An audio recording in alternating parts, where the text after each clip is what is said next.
নাহমাদুহু ওয়া নুসাল্লি আলা রাসূলিহিল কারীম আম্মা বাদ।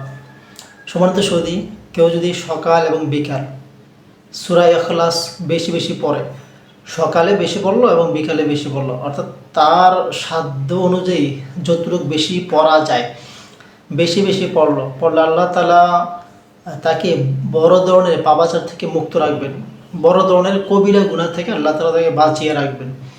এবং এমনকি ভ্রান্ত আকিদা বেদাত অর্থাৎ যে সমস্ত কাজ বা ইবাদত কোরআন হাদিস দ্বারা প্রমাণিত নয় এরকম কাজ করা এবং সেগুলো প্রচার প্রসারণা করা আর সেগুলোকে ধ্যান ধারণা করা, এইরকম কাজ থেকে আল্লাহ তাআলা তাকে বাঁচিয়ে রাখবেন। এগুলোকে বেদাত বলা হয়। শুধু এটা নয়, শিরিক থেকে আল্লাহ তাআলা বাঁচিয়ে রাখবেন। প্রিয় ভাই, শিরিক আমি আপনি যত প্রকারের আমল করি, ইবাদত করি, নামাজ কালাম, তারপর কোরআন তিলাওয়াত, হাফিজে কোরআন হই, যেটাই হই না কেন বা যত প্রকারে আমল করি না কেন, যদি আমার মাঝে কোনো শিরিক থাকে অর্থাৎ আল্লাহকে অংশীদারের তো কোনো কাজ থাকে, তাহলে ওই ব্যক্তি বা ওই মানুষ সে আর মুসলিম থাকে না। যত প্রকারে আমল করুক না কেন সে বেঈমান বা আল্লাহ তাআলা তার জন্য চিরস্থায়ী জাহান্নাম রেখেছেন। আল্লাহ তাআলা মাফ করুক।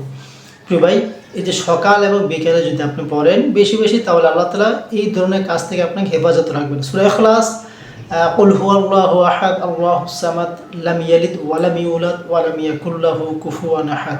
আমরা জানি সূরা ইখলাস অর্থ খাঁটি, আশ্বস্তবান, অর্থাৎ নিষ্ঠার সাথে খাঁটিভাবে একবারে নিরেট পরিষ্কার পরিচ্ছন্ন। ইখলাস অর্থই হলো আপনার খাঁটি হওয়া, পরিষ্কার পরিচ্ছন্ন হওয়া। প্রিয় ভাই, সূরা ইখলাস এইটার মধ্যে আল্লাহ তাআলা তাওহীদ মানে ওয়াহিদ থেকে একত্ববাদ, আল্লাহ তাআলার একত্ববাদের প্রকাশ আছে।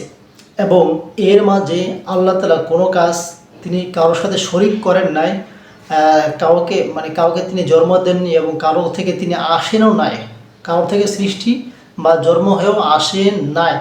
এই সূরা ইখলাসের মধ্যে এই তাওহীদের প্রকাশ পায়, একত্ববাদের প্রকাশ পায়। সূরা ইখলাস একমাত্র আল্লাহই সব কিছু, আল্লাহই দুনিয়া আখিরাত সব কিছু আল্লাহ তাআলার তৈরি এবং আমরা আল্লাহ তাআলার জন্য। প্রিয় ভাই, সকাল বিকাল অবশ্যই পড়বেন। আর সাধারণত ইসলামের কাজগুলো, দিনী কাজগুলো বা আমলগুলো সকাল বিকালে করা হয়। যেমন আপনার জামে তিরমিজি, বুখারী, মুসলিম, অন্যান্য হাদিস গ্রন্থের মধ্যে সকাল এবং বিকালের কথাই বলা হয়। সকাল যেহেতু দিনের শুরু হয় আর শেষ বিকাল যেহেতু দিনের শেষ হয়।